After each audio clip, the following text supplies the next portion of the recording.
빡! 하고 칼럼을 썼을 때 그 칼럼에 대해서 아주 통박을 하셨던, 그래서 아주 세인의 모든 주목을 받았던 우리 차재원 실장, 차재원 칼럼니스트입니다. 그래서 인사 한번 드리시죠. 예, 안녕하십니까. 소개받은 차재원입니다. 들으신 바대로 저는 지난 4.11 총선 때 그 안철수식 그 새로운 대한정치를 기치로 해서 부산진구을에 무소속으로 출마를 했습니다. 저는 뭐 무소속이라는 표현보다는 여러분의 유소속이라는 표현으로 그 유권자들에게 다가가고자 하고 열심히 노력했습니다만 이 거대 정당의 그 벽을 깨지는 못했습니다. 깨지는 못했지만 그러나 상당히 의미 있는 성과는 거뒀다고 생각하고요. 그것이 밑거름이 되어서 지금 현재까지 안철수 현상이라고 불리는 그러한 그 새로운 정치에 대한 이 기대들이 꺼지지 않고 이어지는 조그마한 동력을 제공했다고 스스로는 자부하고 있습니다. 예. 안 그래도 우리 차 시장님 말씀하셨는데, 이 며칠 전이죠. 중앙선거관리위원회. 13일로 기억합니다만. 중앙선거관리위원회에서 안철수 재단의 사실상 활동을 갖다 금지했어요. 그 내용은 대충 이렇습니다. 그러니까 안철수 재단 이름으로서 무슨 기부행위를 하는 것은 이른바 선거법상 112조에 의한 기부행위의 규정을 받게 되고 그건 안 된다. 또 그렇다면 안철수 재단이 본격적 활동을 하려면은 뭐 이름을 뭐 바꾸든지 아니면은 뭐 안철수 뭐 이름을 바꾸든지 뭐 안철수 씨가 혹시라도 뭐 주는 것을 받는 사람이 기부받는 사람이 이 기부를 받고도 안철수를 생각하지 않는 안철수를 떠올리지 않는 뭐 그게 뭐 가능한지 모르겠습니다만 뭐 그러한 방식으로 줘라 뭐 이렇게 얘기돼 갖고 지금 보면은 안철수 교수의 뭐 발목을 잡는 게 아니냐 뭐 새누리당에서는 그러다 보니까 뭐 너무 당연한 이야기다 그런 이야기고 또 안철수 교수와 함께 뭐 이번에 이제 그 야권 후보 단일화를 갖다가 좀 그 추구하고 추진하고 있는 야권 입장에서는 이게 너무 편파적이고 너무 확대 해석한 거 아니냐 뭐 이런 얘기 있는데 뭐 거기에 대해서 지금 어떻게 지금 우리 봐야 될까요? 저는 먼저 지금 현행선거법이 상당히 그 좀 해석에 따라서는 상당히 정치적 그 편파성을 갖고 있는 거 아니냐는 그런 지적들을 내고 있는 데서 저도 상당히 공감하는 부분이 있습니다. 예를 들면 안철수라는 사람은 아직까지 대선 출마를 공식 선언하지도 않았을 뿐더러 지금 지금 대선 주자로서 본인 스스로가 지금 자리매김을 하고 있지 않는데도 불구하고 그분을 대선 주자로 인식하는 것 자체가 뭐 대부분 판례에 의해서라고 합니다만은 만약에 그러니까 실질적으로 제가 드리고 싶은 얘기는 아직 본격적인 레이스를 시작하지도 않은 사람에 대해서 나름대로 제재를 가하는 부분이 타당하다고 한다면 그러면 대선 주자로서의 정식 선언을 하고 뛰고 있는 예를 들면 박근혜 지금 한나라당 의원 새누리당입니다. 새누리당 전 대표 경우 같은 경우는 지금 상당히 그분의 영향력 하에 있는 정수장악 전환이라든지 그러한 부분들은 사실상 지금 아무런 제재를 받지 않은 상황인데 이러한 부분에서 힘들수록 논란을 낳는다는 거죠. 그러나 지금 아마 오늘 제가 들어오기 전에는 이야기 들었습니다만 10시 반께 아마 안철수 재단에서 이번 사태에 대해서 공식적인 입장을 내놓을 것으로 듣고 있습니다만 제가 파악하기로는 아마도 지금 이번 대선이 끝날 때까지는 아마 공식적인 활동을 선관위 근거가 부당함에도 불구하고 아무튼 그래도 그 근거를 따르는 쪽으로 결정을 내릴 것이라고 하는 보도를 봤습니다. 그런데 어떻게 보면 좀 역설적인데요. 역설적으로 보자면 안철수 교수, 안철수 원장이 지난주 7월 19일 날 안철수의 생각 책 출간하고 또 7월 23일 날 모 언론사, 모 방송사에서 연예 프로그램 출연하고 그러면서 확 세인의 이제 주목을 갖다가 7월 30일 경이죠. 그 당시에 보니까 뭐 아무래도 뭐 새누리당에서 조금 보면 뭐 입김이 들어간 것 같긴 합니다만 이야기가 보면은 최태원 회장하고 뭐 보면 보이소사이어티 탄원서를 갖다 썼다.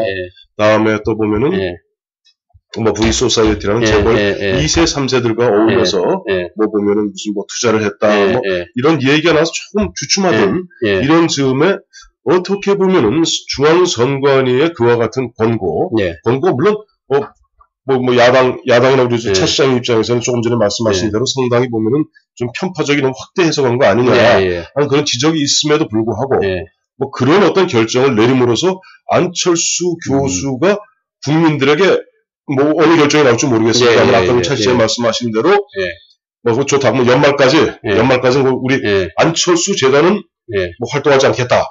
뭐 어차피 안철수 교수가 안철수 재단을 갖고 뭐 정치 활동을 하는 건 아니었거든요. 그렇다면 우리 재단은 뭐 순수하니까 안 하겠다 하면은 오히려 안철수 교수가 오히려 분명히 대선에 나오는 거라는 분명한 인식을 국민들에게 줄 수도 있는 뭐 그런 또 긍정적 효과도 있지 않겠나. 그건 안철수 원장 측에서 당초 원치 않았던 거지만 그런 결과를 도출할 수도 있겠죠.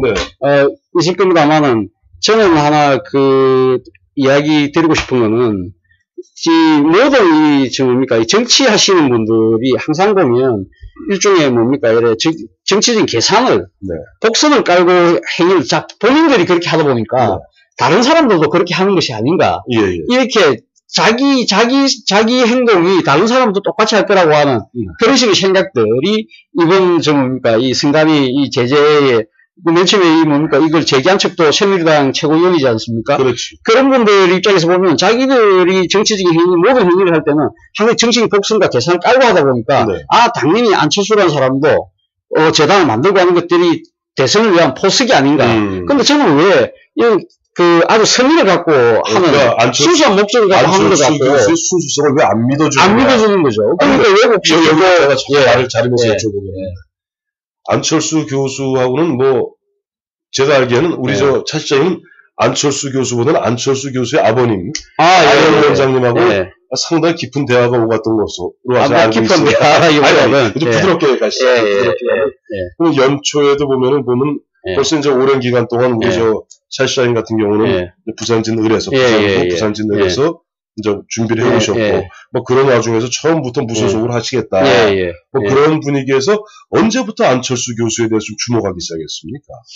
저는 안철수 교수가 우리 사회에 상당히 백신 기부하고 그런 때부터 저런 사회에 대해서 헌신하고 그 헌신을 통해서 국민들로부터 신뢰를 받고 그러한 리더십이 그런 자질을 가진 분이 국가의 리더가 된다면 상당히 국민들과 이 국가 지도자 간의 이 간격을 상당히 좁히고 그래서 이 통치자가 된다면 그런 분들이 그런 상당한 이 지도력에 상당한 이 파워가 생기지 않을까 그런 생각을 하면서 저는 사실은 안철수 원장이 우리 사회에 공헌을 하면서 주목받기 시작할 때부터 저런 분들이 우리 정치권에 들어와서 리더가 됐으면 좋겠다는 생각을 했습니다. 사실은 그때는 제가 국회 출입 기자를 하면서 대한민국 정치의 이면을 너무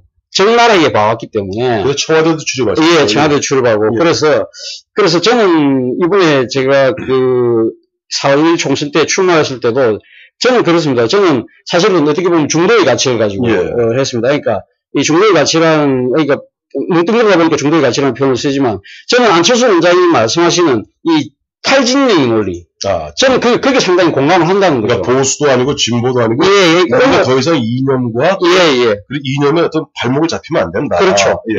오직 국익과 민생을 위해서만 앞을 보고 나가는 그런 리더, 그런 중심으로 뭉치는 정파, 그러한 부분들이 우리나라는 왜 불가능할 것인가, 이런 부분들을 생각을 많이 했었죠. 그리고 또 하나 문제는, 우리나라가 지금 1987년 직선제 개헌 이후에 벌써 지금 5번의 대통령이 나왔습니다만, 5년마다 지금 우리가 계속되는 패턴은 끊임없는 보복과, 또 다른 앞에 5년을 완전히 부정하는.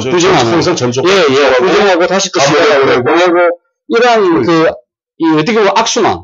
이 악순환의 고리를 끊어야 된다, 이제는. 그렇지 않고는 87년 체제를 극복하자는 이야기들이 많이 나옵니다만은, 이거는 뭐 권력 구조를 어떻게 개편하자 이런 차원을 다 떠나서 정치 문화 자체가 이제는 그런 진영의 논리를 탈피해서 어떻게 좀 더 나가면 정오의 정치를 끝장을 낼 수 있는 네. 그러한 리더. 예, 일단 조금 이야기가 좀 많이 했습니다.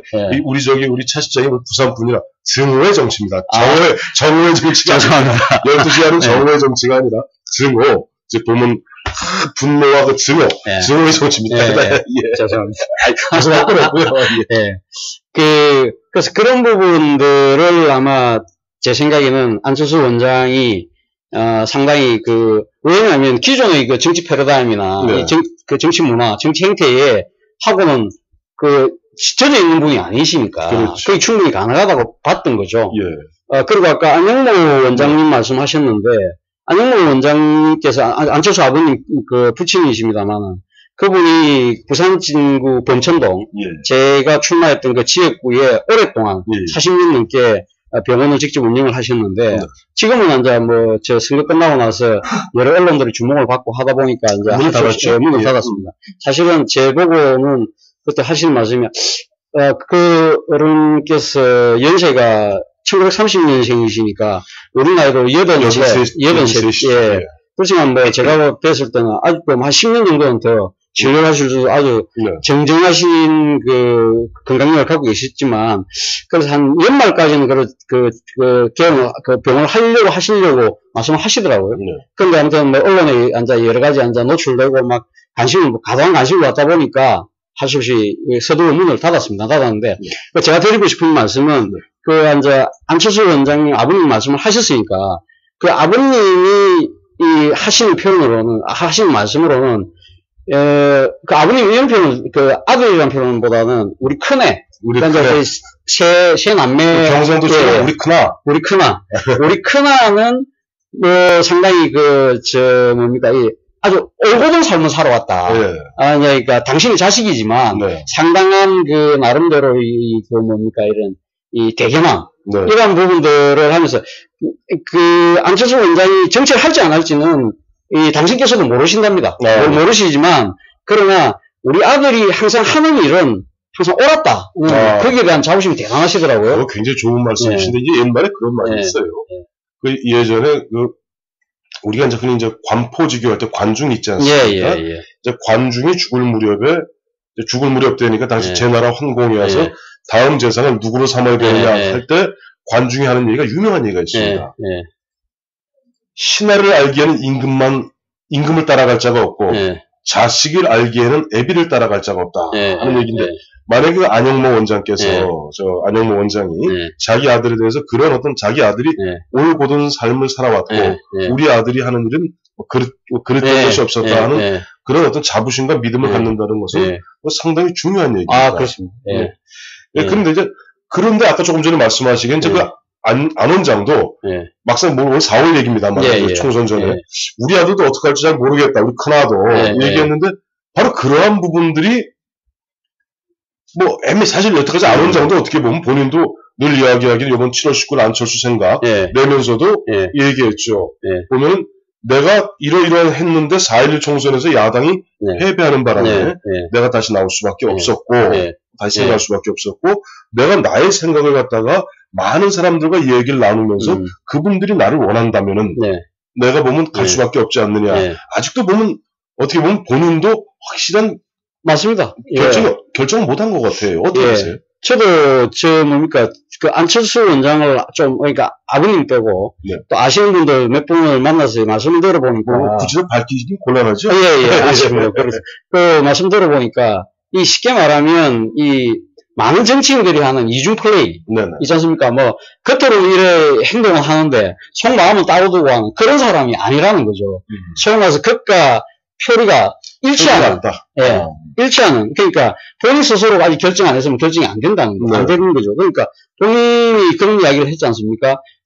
내에게 정치는 내가 선택하는 것이 아니라 주어지는 것이고, 그러니까 국민들이 진짜 원하고 그런 부분들이 이번에 안철수 생각을 펴낸 이유도 아마 그게 있다고 봅니다만, 그래서 저는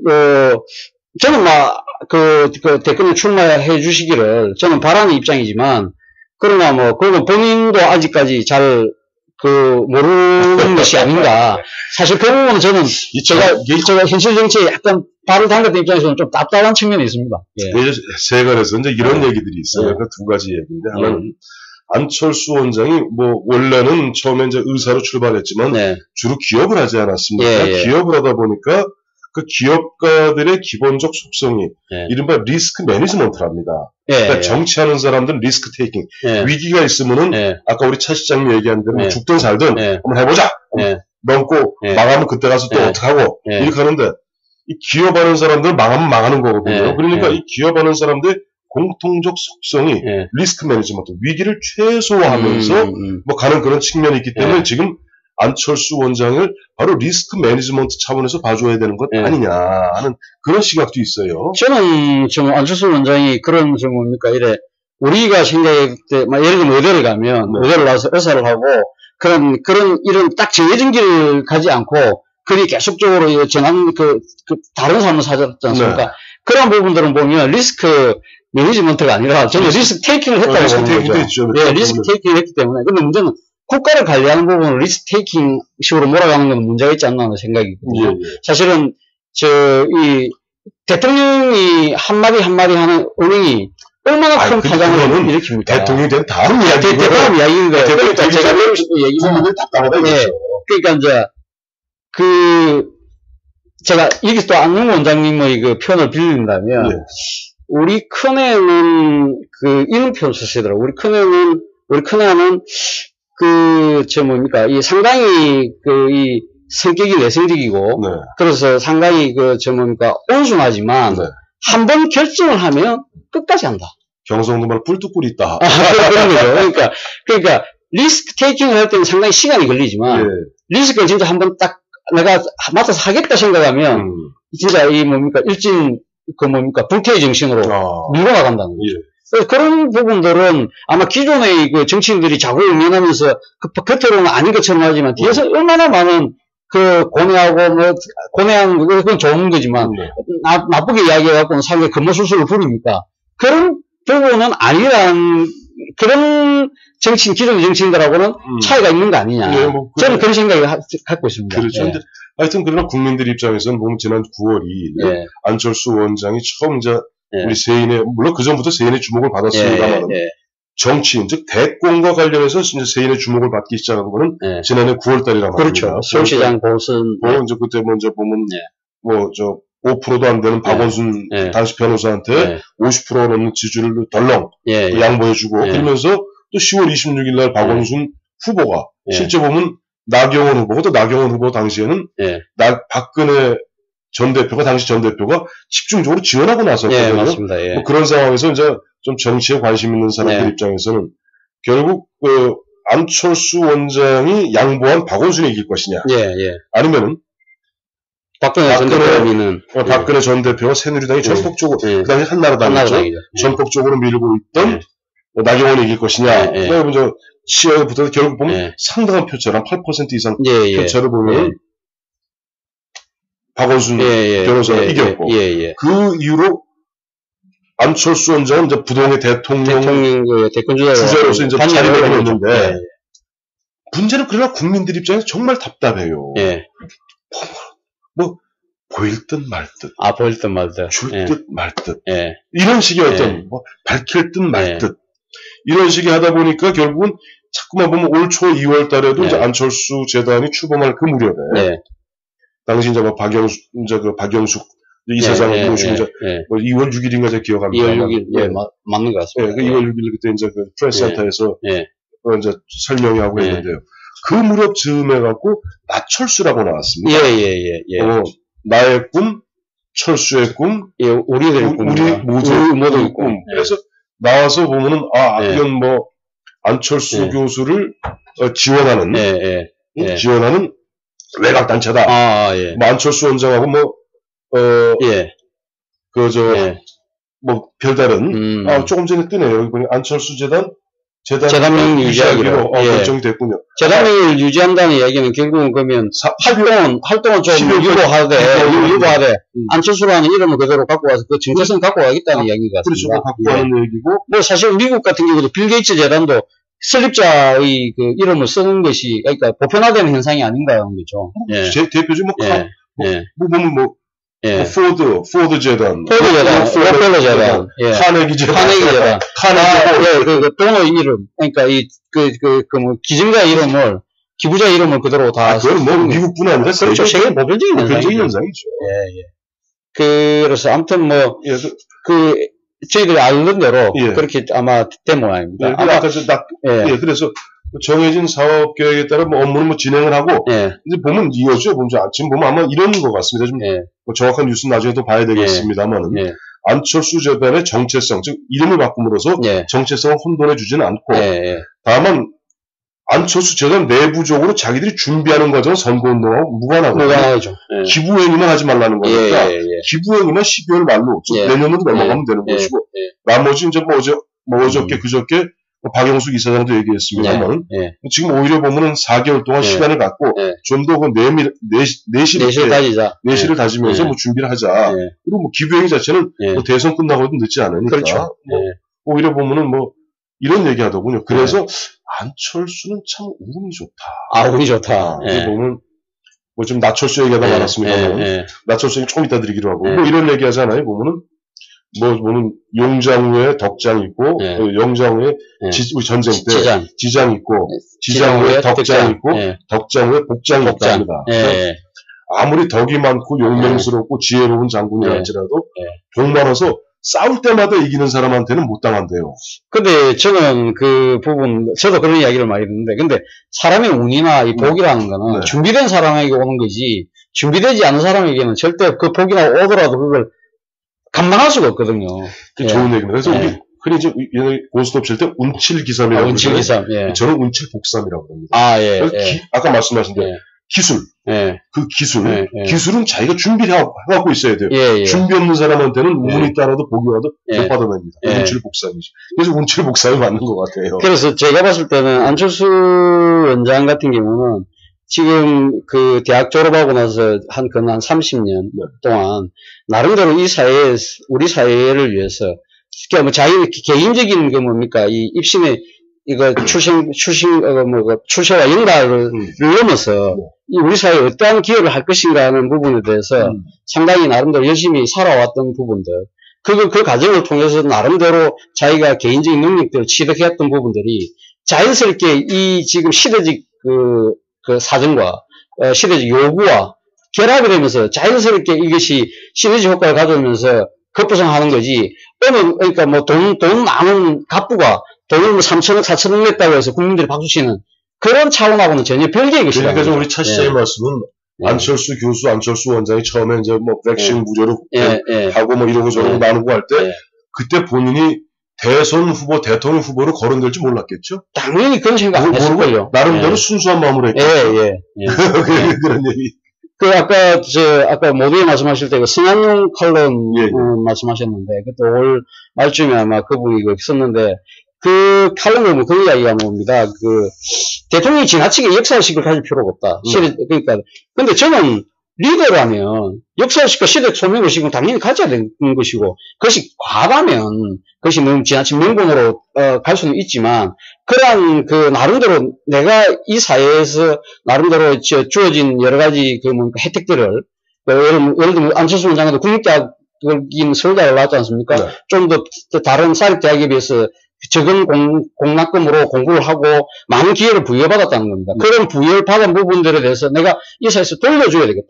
내가 갖고 있는, 성취한 것들을 돌려주겠다는 생각들이 이 역사적인 의식, 시대적 소명의식하고 결합되면 그것은 더 좋은 쪽으로 성화되고 발전되는 것이지, 그것이 항상 다른 정치인들이 하듯이, 저것이 뭔가 꼼수가 있을 것이야. 이렇게 보는 거는 지나친 해석이 아닌가. 이런 거죠. 사람들의 이제 의식이 뭐냐니까.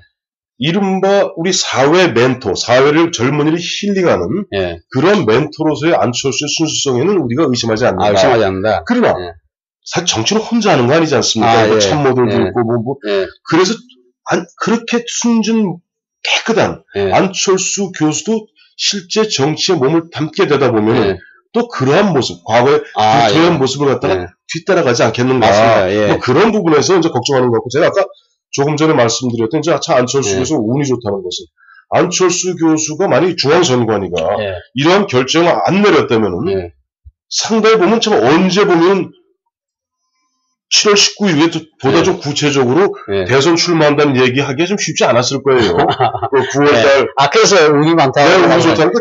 자연스럽게 도와준다는 거. 자연스럽게. 선관 보면은 한참 최태원 그 검증 사건 났을 때 새누리당의 공천헌금 문제 때문에 사실 검증이 차다가 중단되고 말지 않았습니까? 뭐 그런 가운데 또 이번에 이런 중앙선관위의 결정 때문에 자연스럽게 뭐 안철수 교수는 우리 이런 거 있죠. 뭐 자기 뭐 손 안 쓰고 코 푼다. 손 안 쓰고 코 푼 적이 되지 않았는가. 그러니까 본인은 뭐 얘기한 적이 없어요. 뭐 한다 안 한다 얘기한 적이 없는데 중앙선관위에서 네가 그 기부하면은 대선에 나올 거지. 나올 거면 그 기부하지 마.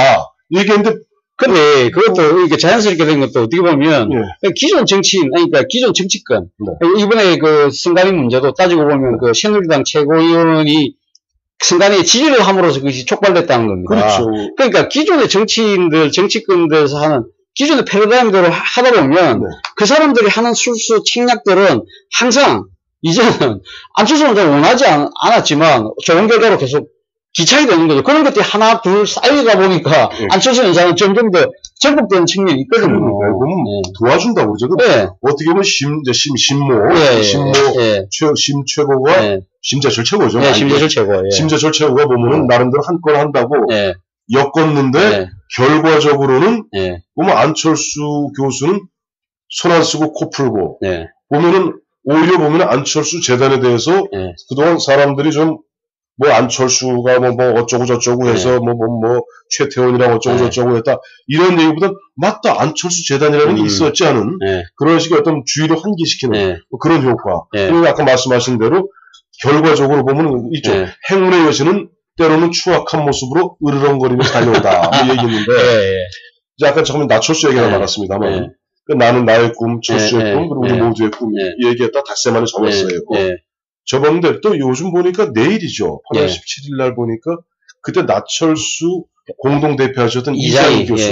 이장희 교수가 주도가 돼서 보니까 이름이 좀 복잡하다. 그냥 무슨 비전 2050. 비전 2050. 뭐 그래서 전국에 있는 뭐 교수님들이 뭐 해갖고 내일 또 무슨 지지 선언을 한다고 하는데 그 부분은 어떻게 보세요? 저는 뭐, 그건, 뭡니까, 이건 자연적인 현상이라고 저는 보는 겁니다. 예를 들면, 인기 유명 아이돌 그룹이 탄생을 하면, 걔네들이 시장에서, 예능 시장에서 나름대로, 상당한 성과를 내면, 팬클럽이 자연스럽게 조직되는 거하고 똑같은 이치라고 보는 거죠. 그렇기 때문에, 그거는 지금 안철수 현상이 이렇게 폭발적으로 지금, 사실은 안철수 현상이 대착이 됐건 주자들 여론조사 결과로 나오지 않습니까? 지지율 조사 결과를 보면 상당히 고정적이고 안정적인 반열에 올라와 있지 않습니까? 그런 부분들, 그 밑바탕을 깔고 있는 사람들 입장에서 보면 지금 안철수 원장이 아직까지 대통령 도전 선언을 하진 않았지만 우리가 이런 사람이면 좋겠다는 그런 의식들이 깔려 있는 겁니까? 그런 의식들이 자연스럽게 수면 위로 올라오는 하나 피할 수 없는 과정이다. 아까 나철수 꿈, 또 철수 산악회, 수많은 이 자생적 단체들이 많을 겁니다. 그러니까 이제 일부 정치권에서는 그거 안철수 원장 쪽에서 다 뒷부분으로 작업하고 아니냐. 그러니까 그들이 그런 힌트를 했다고 해서 안철수 원장의 지지 세들도 그럴 것이다. 추측하는 거는 진짜 그거는 말이 안 되는 논리인 거죠. 근데 이런 게 있어요. 보면은 지금 이번에 잠깐 얘기를 좀 새누리당 쪽 잠깐 갖다 다시 돌아오겠습니다. 보면 지금 문제가 되고 있는 공천헌금 보면은 현영이 지금 의원 같은 경우도 포럼 부산 비전 부산에서 활동 잘 아시겠습니다만 포럼 부산 비전에 공동대표를 맡았고 한 5년 이상 맡아갖고 활동해 왔다. 그 당시, 예를 들어 2007년, 2008년 그때부터 만들었다고 그래요. 그러니까, 그때 당장 대선이 있고, 총선 지나서니까, 당장 이익이 있는 건 아닌데, 그래도 나름대로 당시 현영희 의원이나 그런 사람들은 장기적 목표, 즉, 박근혜 당시 전 대표를 갖다 좋아하는 팬클럽으로서 언젠가는 박근혜 시대를 갖다 함께 열어가겠다.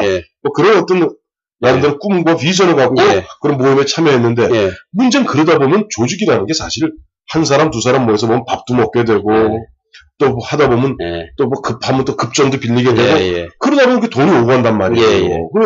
실제 우리 예전에 뭐 사조직에 제 이제 교실을 갔다 1987년 뭐 물론 민주산학회도 있었습니다만 그런 어떻게 보면 나중에 뭐 정권에까지 개입됐던 사조직으로는 87년 노태우 후보를 지지했던 월계수를 치는데 보면은 뭐 자기들은 열심히 자기 돈 내서 했다고 주장하지만은 보는 사람들 입장에서는 나중에 보니까 이 사람들이 보니까 자기들끼리 하고 뭐 또 돈을 주고받고 잡음이 많이 생겨요. 그래서 지금 안철수 교수 측에서는 보니까 좀 유민영 전춘추가 대변인 같은 경우는 우리하고 일체 무관하다. 딱 선을 긋고 있습니다만 만약 그런 식으로 전국의 우후죽순격으로 나오는 그런 다양한 팬클럽들이 보면은 거기서 약간 추문이 생긴다면 안철수 교수한테는 특히 아까 말씀하셨던 기존의 정치인들과는 전혀 새로운 패러다임으로 새롭게 접근하고 있는 안철수가 여전히 그러면 옛날 민주산학회나 월계수나 또 옛날 김현철의 뭐 있죠 나사본이나 이런 식과 다를 바가 뭐 있냐는 그런 비난을 받을 가능성이 크단 말이에요. 저는 조금 다르게 생각하는 거야. 지금 일단 안철수 교수가 그러니까 아까 지금 예를 드신 부분들은 어떻게 맨 처음에 자발적으로 시작을 됐는지 모르겠지만, 노사모 같은 경우가 대표적으로 자발적으로 했지만, 노무현 대통령이 대통령이 계실 동안 노사모하고 끈끈한 관계를 계속 유지를 했지 않습니까? 그럼 물론 이제 노사모 쪽에서 또 불미스러운 이야기들이 나오다 보니까, 소위 말해서 핀가르기 정치한다는 이야기를 들었지만, 아마 제 생각에는 이 안철수 원장 같은 경우는 수많은 자발적 조직들 중에 불쌍한 의도를 갖고 하는 사람들도 분명히 있을 겁니다. 있지만, 그분들은, 그 조직을 만든 사람들 중에 불순한 목적을 갖고 있는 사람은 있지만, 절대 다수는 제가 봤을 때는 아마 순수한 취지에 공감해서, 안철수라는 사람에 공감해서 이런 사람들이기 때문에, 제 생각엔 자정이 분명히 있을 것이고, 설사, 또, 그런 부분들이, 통제가 안 된다 하더라도, 안철수 원장이 만약에 대통령이 된다고 하더라도, 그분들을 옛날에 민주산학회나 월계수의 사람들이 낙하산식으로 공기업 요직을 차지하는 그러한 식으로 해서 서로 이렇게 나눠먹기 하는 식의 그런 식의 행태는 안 할 것이다.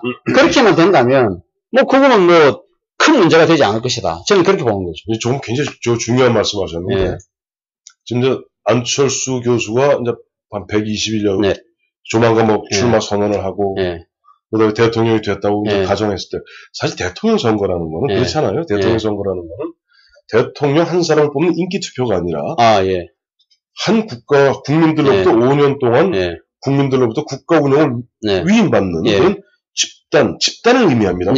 대통령이 국방부 장관도, 통일부 장관도, 외교부 장관도, 환경부 장관 동시에 할 수 없거든요. 그렇죠. 어떻게 보면 그와 같은 각 기능에 섀도우 캐비넷 같은 세력이 있어야 돼요. 그런 면에서 사실 안철수 교수에게는 너무 세력이 없지 않느냐.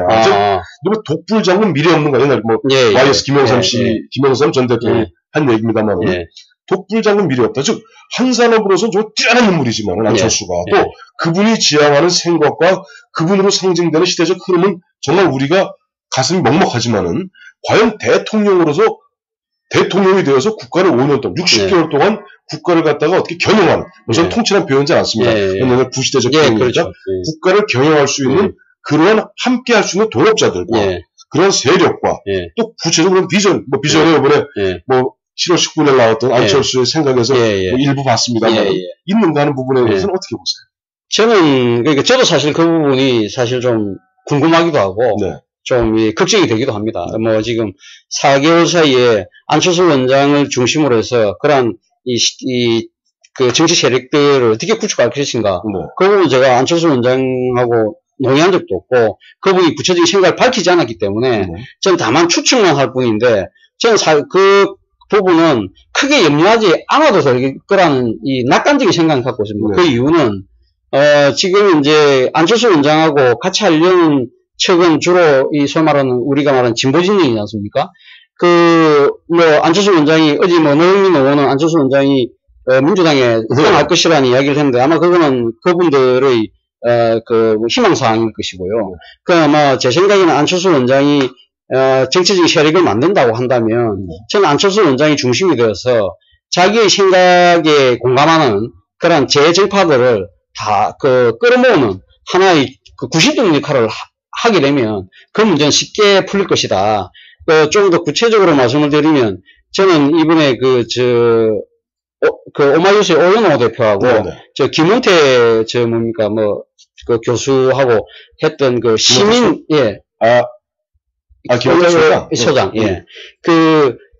시민연합정부. 네. 저는 그 모델도 상당히 괜찮은 모델이 아닐까는 생각을 해봤습니다. 네. 그러니까 안철수 원장이 중심이 되고 지금 이제 안철수 원장이 표방하고 있는 정의, 평화, 복지 이 세 개의 키워드에 공감하는 세력들을 다 주로 이제 이 시민사회 그런 가치를 꼭 추구해왔던 그런 시민사회하고 그리고 거기에 또 나름대로 정치권에서는 이 민주당을 비롯한 이 진보진영하고 이렇게 손을 잡고 그리고 또 약간 또 합리적인 보수 세력들까지도 아우를 수 있는 그 하나의 중심이 된다면. 그런 안철수 교수가 늘 주장했던 것이 자기는 진영 논리에 빠져. 그렇죠. 그 탈진영, 그게 탈진영 할 수 있는 거예요. 아니고 보수도 아니고. 제3의 길을 굳이 이념 스펙트럼의 구애를 받지 않고. 그러니까 이 정의, 평화, 복지라는 이 세 가지 키워드에 공감하는 사람들은 다 모아서 같이 하면 되는 거죠. 근데 말씀하신 김에, 노영민 의원 얘기를 하셨는데, 노영민 의원이 그 얘기했죠. 어차피 안철수 교수 우리 민주당이 들어올 것이다. 했는데, 어떻게 보세요? 진짜, 안철수 교수가 민주당에 들어가면 오히려 인기가 떨어지지 않을까요? 왜? 저는 작년에 안철수 교수가 주장했던 게 뭐냐니까, 반 한나라당, 비민주당이었습니다. 즉, 그런 부분에서 이른바 기성 정치인에 대해서 국민들이 많이 지쳐있고, 실망하고 있고, 기성 정당의 그런 어떤 퇴행적 그런 형태에 대해서 국민들이 아주 혐오하고 있었던 그런 분위기에 바로 혜성과 같이 나타났던 것이 안철수 현상이라고 봐요. 즉, 탈진영, 탈이념, 진영으로부터 떠나고 이념으로부터 떠나고 구체적으로는 한나라당에 반대하되 민주당이 동의하지 않는다. 제3의 길을 얘기했던 거예요. 그런데 현재 나오는 거 보면 민주당에서 끊임없이 러브콜 한단 말이에요. 그래서 결국 우리랑 할 수밖에 없지 않느냐. 그래 여쭤본 거예요. 그래서 만약에 진짜 가정하여 민주당에서 9월 16일, 9월 23일에 후보가 나왔는데 추석 민심을 거치면서도 여전히 보면은 아주 안철수 교수가 뚝 떨어지는. 그래서 결국 이 야권 진영에서 이래갖고 우리가 새누리당에 박안부에 못 이기지 않느냐. 그렇다면 안철수 교수를 갖다 모셔와라. 영입해라. 우리가 이제 도와드리겠다. 그러면 이런 게 있어요. 청기 딜레마인데 안철수 교수 입장에서는 함께할 동지는 생기는 거예요. 동학자는 민주당이라는. 민주당 세력들도 보면 지난 김대중 노무현 10년 동안 국가를 운영했던 사람들입니다. 그리고 국가 운영했던 사람들이기 때문에 함께할 수 있는 기본적인 테크노크라트들이 형성하는 건데 또 한 측면에서는 바로 안철수 교수를 좋아하는 사람들의 그 마음이 안철수 교수가 물론 조사해보면 안철수 교수 지지층의 60-70%는 민주당하고 겹친다고 해요. 그리고 한 10%가 새누리당이랑 겹치고 한 30%가 이도 아니도 무당파죠. 그 사람들 입장에서 혹시 너무 실망하지 않을까요? 그래서 저는 안철수 원장이 안철수 현상이라는 그 자체가 한국 정당 정치의 위기 상황을 고스란히 반영하는 하나의 그거지 않습니까? 그렇기 때문에 기존 정당의 이 틀에 갇힐 필요는 없다고 봅니다. 그렇기 때문에, 그러니까 안철수 원장이 아까 말씀하셨듯이, 민주당이 자체적으로 지금 선출한 후보가 충분히 자생적인 능력이 있다면, 안철수 교수, 나중에 민주당의 흡인력으로 끌어당기면 되는 거지. 만약에 그것이니까, 안철수 교수하고 러브콜을 보내고 그런 부분들이 본인들의 스스로의 자신력이 떨어질 경우는 그럼 차선책으로 가면 새누리당 정권을 탄생한 걸까 그냥 그거보다 낫다고 생각한다면 같이 손을 잡게 되겠죠. 그건 자연스럽게 될 거기 때문에 안철수 교수가 그 부분에 대해서 자꾸 고민할 필요는 저는 없다. 안철수 교수가 국민들로부터 확고한 지지를 갖고 만약 대권선언 하고 난 뒤에 그 지지를 그대로 갖고 갈 수 있고 또 나름대로 구체적인 비전을 제시를 하면서 내 뜻에 공감하는 사람들하고 같이 가면 나는 모아서 하겠다고 한다면 자연스럽게 민주당도 완 오브 댐으로 끌어올 수 있는 상황이 저는 된다. 저는 그렇게 낙관합니다. 그렇군요. 차 시장님, 근데 안철수 교수가 언제쯤 그 구체적으로 뭐 지난번에도 본인이 얘기했잖아요. 제 입으로 얘기하지 않는 건 믿지 마십시오. 그러니까 본인 입으로 언제쯤 제가 뭐 대선 출마하겠습니다. 그리고 중앙선거관리위원회 예비후보자 등록을 언제쯤 할 것 같아요? 저는 그 부분은 뭐, 저도 잘 모르겠습니다. 잘 모르겠는데. 아무도 몰라요. 안철수 교수만 알아요. 안철수 교수는 아마 모를걸요. 본인도 모르고. 본인도, 그분 제가 책이나 이런 걸, 또 아시는 분들 말씀 들어보니까, 그런 것 같아요. 본인이 결정까지는 상당하게 자고면도 많아요. 깊게 숙고를 하면서, 최종적으로 이제, 결심을 하면 그때부터는 이제, 그래도 앞으로 밀고 가는 그런 스타일이기 때문에, 아마 본인은 여러 가지 가능성을 갖고 지금 다 점검하고 있겠죠. 그러나, 늦어도 제 생각에는 10월 초까지는 결정을 해야 되지 않느냐. 물리적으로. 추석을 지나고. 추석 전후. 추석 요번에 보니까. 9월 20, 며칠부터 해서, 보니까 이번에 보니까 샌드위치가 있어요. 10월 3일 개천절까지 쉬더라고요. 그래서 5박 6일을 쉬어요. 그렇습니다. 그러면 제 생각에는 아마 하여튼 추석 전후에서 결정하지 않을까. 그리고 또 하나는 지금 어떻게 보면 그 민주당 경선이라는 부분에 본인이 지금 민주당 경선 전에 선언을 할 경우 민주당 경선에 어쨌든 5세력인데 그게 소위 말하는 고춧가루를 뿌리는 그런 결과를 빚을 수 있기 때문에 그런 것도 제 생각에는 염두에 두지 않을까 하는 생각도 해봅니다. 그런데 어떤 일이 있었냐니까 힐링 캠프 나왔던 거 있잖아요. 힐링 캠프 7월 23일인데 그 7월 23일이 그 당시 민주당에서 컷오프 경선 스타트한 날이었어요. 그래서 민주당이 아주 죽을 썼어요. 그러니까 뭐 그런 오해를 받았다면 그때 고춧가루를 뿌린 거죠. 그러니까 그런 오해를 받았다면 이제 본인의 그 공개 선언은 상당히 그러니까 그 많은 변수들을 고려해서 하시겠죠. 근데 저는 그런 생각을 해보니까 어제 신문에 보니까 그 이야기 났더라고요. 지금 국민들이 원하는 거는 정치인 안철수가 아니라 안철수 같은 정치인을 원하는 거다. 정말 좋은 얘기예요. 그런 이야기를 했더라고요. 근데 이제 물론 이제 본인이 그러면 이제 정치인 안철수, 그러니까 선언한다는 이야기는 정치인 안철수가 되겠다는 건데, 그래서 이제 가면 안철수 같은 정치인을 원하는 건 국민들의 기대치를 모두 다 만족할 것인가. 그런 부분들 때문에 저는 상당히 더 고민을 하고 있을 거라고 보는데, 제가 이 자리를 빌어서 안철수 원장께서 보시는지 모르겠지만, 저는 그런 생각이 들더라고요. 안철수 교수는 IT의 선두주자이기 때문에 반드시 볼 겁니다. 김병준 실장이라고, 노무현 대통령 때 정책실장이었죠. 그분이 쓴 책을 제가 다 보진 않았지만, 참 99%의 대통령은 없다는 그 책을 읽었습니다. 근데 저는 이 책 제목, 타이틀에 저는 상당히 공감을 했습니다. 그러니까, 지금 어떻게 안철수 원장을 지지하는, 여러 층도 있잖아요. 아까 말씀하신 분석하셨듯이, 새누리당 쪽에 계신 분들도 있고, 다 있지 않습니까? 이 무당파들도 있고, 아주 진보 진영에도 많은 분들이 지지를 하는데, 모든 사람들이 이 기대치를 다 충족할 수는 없겠죠. 그러나 어차피 대통령 선거라는 건 일종의 게임인데, 게임에서 51%만 받으면 되는 거 아닙니까? 그렇죠. 물론, 그러니까 이제, 더 많은 지지를 이끌어내면, 더 안정적인 국정 운영이 가능하겠습니다만은, 저는 그러니까, 모든 사람들의 기대치를 충족시키기 위해서, 너무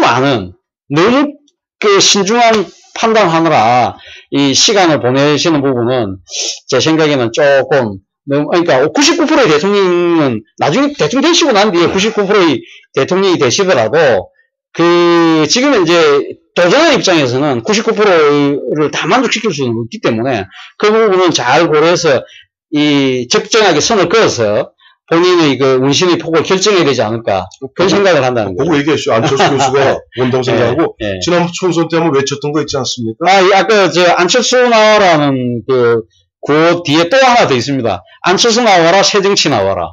저는 안철수 원장께서 이 정치의 영역에 들어오면, 저는 대한민국의 정치 자체가, 정치 문화, 모든 것들이 저는 획기적인 변화가 일어날 거라고 저는 생각을 하는 겁니다. 그러니까, 아까 말씀하셨듯이, 지금 이제, 대한민국 87년 이후로, 그래도 정당에 기반한 후보들이 계속적으로 해왔지 않습니까? 물론 제3의 후보도 정주영 후보, 이인재, 수많은 몇몇 제3의 후보들이 있었지만, 그분들이 실패한 이유는 기존의 정당 체제를 뛰어넘지 못했다는 겁니다. 그러나 안철수 원장이 아까 제가 말씀드리는 것처럼 시민연합 정부 형태로 만약에 이 대권에서 당선만 된다면 저는 소위 말해서 새로운 정치 개혁의 문구가 시작이 된다. 그것은 결국은 안철수가 보면 새 정치가 나온다는 제가 그 선거 때 했던 캐치프레이즈하고 일맥상통한다는 거죠. 그렇죠. 사실은 아까 87년 얘기하시는데 바로 흔히 이야기하는 87년 체제, 87체제가 5년 단임제 대통령 직선제입니다. 그래갖고 이 87년 헌법에 의해서 대통령이 여태까지 5번 뽑히고 6번째 뽑는 건데요. 많은 사람들이 이야기합니다. 지금 87체제가 25년 지나오면서 우리 사회에 많은 기여도 했지만 이제 한계에 도달했다. 한계에 도달했고 그 87체제의 정당, 이런 정치 시스템, 대통령 운영 시스템이라는 것이 알게 모르게 제왕적 대통령제도, 삼김 중심의 대왕, 그런 시스템이 여태까지 왔는데, 그런데 젖어있던 뭐 정치권은 물론이거니와 사실 25년이라면 긴 세월입니다. 25년 긴 세월 동안 거기에 젖어있던 유권자 국민들 입장에서도 사실 새로운 충격, 새로운 변화에 사실 두려운 건 사실입니다. 때문에 아까 우리 차 시장께서 말씀하셨던 대로 새로운 그런 새 정치, 새로운 정치 문화, 새로운 패러다임의 전개, 물론 성공할 수도 실패할 수도 있습니다. 하지만 뭔가 87년 체제, 이른바 4반세기를 맞아서 하나의 획을 긋는 시점에서 또 묘하게도 안철수라는 사람은 본인이 나온 게 아니라 어떤 시대적 흐름이 불러낸 사람이기 때문에, 불러낸 사람이거든요. 불러낸 사람이기 때문에 이런 안철수로 대변되는 안철수 현상, 즉 87체제에 대한 어떤 새로운 극복과 새로운 어떤 도전, 이런 것들이 과연 이번에 안철수 교수로 하여금 어떤 결실을 맺을지 두고 봐야 될 일인 것 같습니다. 그래서 저는 그런 관점에서도 안철수 원장이 제 생각에 새로운 대통령이 되었으면 좋겠다고 생각하는 이유 중에 이유입니다. 조금 더 부연 설명을 하자면, 아까 제가 시민연합정부 형태를 이야기했습니다만, 아까 지금 이제 87년 제왕적 대통령제가 결국은 승자 독식의 구조지 않습니까? 승자 독식이고, 그러다 보니까 정치 보복. 그렇죠. 그렇게 되는데, 일단, 저는 시민연합정부 형태가 만약에 그런 식으로 해서 안철수 원장이 대통령이 되면, 결국은 권력을 분산할 수밖에 없습니다. 이게 쉽게 나쁘게 이야기하면 나눠먹기라는 표현을 쓸 수 있지만, 그러나 분권 형태로 저는 가야 대한민국이 좀 더 저는 좀 유기적인 그 관계 속에서 각 세력들 간의 유기적 관계 속에서 조화롭게 국가적인 현안들을 해결해내면서 갈등들도 상당히 잘 풀 수 있고, 그래서 물론 그건 앞으로는 나중에 개헌이나 이 권력 구조 개편까지 제도적으로는 가야 되겠습니다만, 그래서 저는 이 5년마다 되풀이되어 왔던 그 정치 보복의 악순환도 고루히 끊고, 그리고 또 제왕적 대통령이 낳는 여러 가지 폐해들, 지금 극단적으로 여러 가지들이 있습니다. 저는 부산 출신이니까 부산 입장에서 본다면 이 87년 체제 이후 우리가 지방자치를 했습니다만은 지방은 사실 점점, 저는 부산 가면 그런 생각이 들거든요. 갈 때마다 느끼는 건데 쫄아들고 있어요. 왜? 수도권이 계속 확장되고 팽창하면서 그걸 다 빨아들이고 있는 그러한 부분들이 왜 그럼 지방자치가 안 되느냐. 그거는 중앙의 권력들이 아직도 많은 부분들을 갖고 있기 때문에 그렇죠. 그렇죠. 하여튼 보면은 오늘 차재원 실장, 안철수 나와라. 새정치 나와라. 주차했던 우리 차재원 전 후보죠. 전 실장이고. 오늘 보니까 좋은 말씀 많이 들었고, 특히 중요한 것은 시민연합정부. 이 시민연합정부가 무슨 다른 의미의 시민연합정부가 아니라 기존 우리 87체제의 어떤 이제 어떻게 보면 생명을 다해가고 있는 87체제를 갖다가 극복하는 새로운 모색과 새로운 어떤 도전의 한 흐름으로서 안철수 현상을 바라보는 또 그 흐름의 시민연합정부 얘기를 하셨던 것 같고, 오늘 우리 차 시장님한테 좋은 말씀 많이 들었습니다.